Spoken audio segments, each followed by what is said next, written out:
विठ्ठल रामभाऊ माने, जिल्हा परिषद इटपूर गटामधून राष्ट्रवादी काँग्रेस, भारतीय काँग्रेस व शेतकरी कामगार पक्ष यांचा संयुक्त जिल्हा परिषद गटातील उमेदवार म्हणून उभा आहे।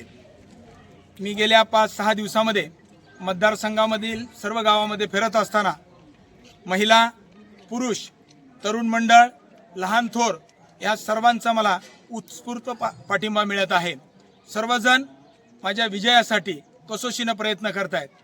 लहान थोर, माता भगिनी, एकल महिला, विधवा महिला, आर्थिकदृष्ट्या दुर्बल घटकातील लोक सगळ्यांचा मोठ्या प्रमाणात पाठिंबा आणि माझा जो विचार, माझी सेवा, मी राजकारणामध्ये आलोय हे समाजकारण करण्यासाठी आणि म्हणून शिक्षण क्षेत्रामध्ये क्रांतिकारी बदल करण्यासाठी, आरोग्य क्षेत्रामध्ये सर्वांची आरोग्याची काळजी, मनुष्याच्या आरोग्याच्या बरोबरच पशुच्या आरोग्याची काळजी घेऊन रस्ते असतील, पाणीपुरवठा असेल, त्याचबरोबर शाळेमधील शैक्षणिक सुविधा असतील, या सर्वांमध्ये जर एक क्रांतिकारी बदल करायचा असेल, महिला सक्षमीकरण करायचे असेल, आर्थिक जागृती करायची असेल, आर्थिक साक्षरता राबवायची असेल, उद्योगधंदे असतील, महिलांना आर्थिक पाठबळ द्यायचं असेल किंवा नवतरुणांना उद्योगाला लावायचं असेल, तर यावेळी जिल्हा परिषदेच्या माध्यमातून ज्या जिल्हा परिषदेचे 6 विभाग आहेत, कृषी आहे, आरोग्य आहे, शिक्षण आहे, या विभागामध्ये खऱ्या अर्थानं माझ्या कामाचा एक वेगळा ठसा असणार आहे।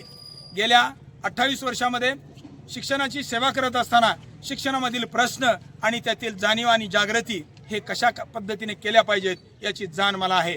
म्हणून येत्या 7 फेब्रुवारी रोजी जे मतदान रूपी आशीर्वाद या भागातील जनता उत्स्फूर्तपणे माझ्या पाठीमागे उभा आहे। नव्हे, या 7 तारखेला होणाऱ्या मतदान आणि 9 तारखेच्या काउंटिंगमध्ये मोठ्या फरकानं या सर्व गोरगरीब जनतेच्या जीवावर मी विजयी झाल्याशिवाय राहणार नाही याची मला खात्री आहे।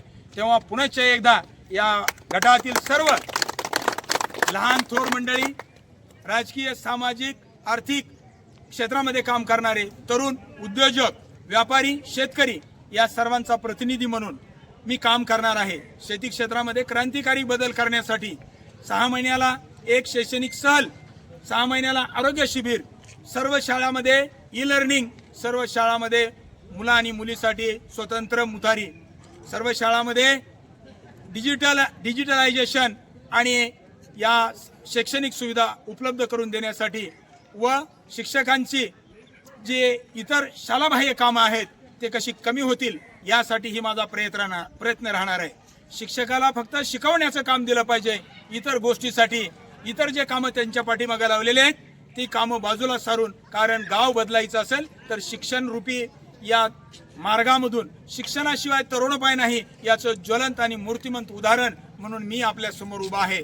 शिक्षणाचे नवसंजीवनी घेऊन फुले शाहू आंबेडकरांच्या या महाराष्ट्रामध्ये सामाजिक समतेचा संदेश देणार, सगळ्यांना बरोबर घेऊन जातीवाद विरहित एकोप्याचा समाज निर्माण करण्याचं एक स्वप्न माझ्या मनामध्ये आहे आणि या स्वप्नाला माझ्या या भागातील गटातील जनता उत्स्फूर्तपणे साथ देत आहे याचा मला सार्थ अभिमान आहे। तेव्हा पुनश्च या सर्व जनतेला मी विनंती करतो, येत्या 7 फेब्रुवारी रोजी तुतारी वाजवणारा माणूस या चिन्हासमोरील बटन दाबून मला जिल्हा परिषदमध्ये आपली सेवा करण्याची संधी द्याल, हा मला खात्रीच नाही तर विश्वास आहे। धन्यवाद।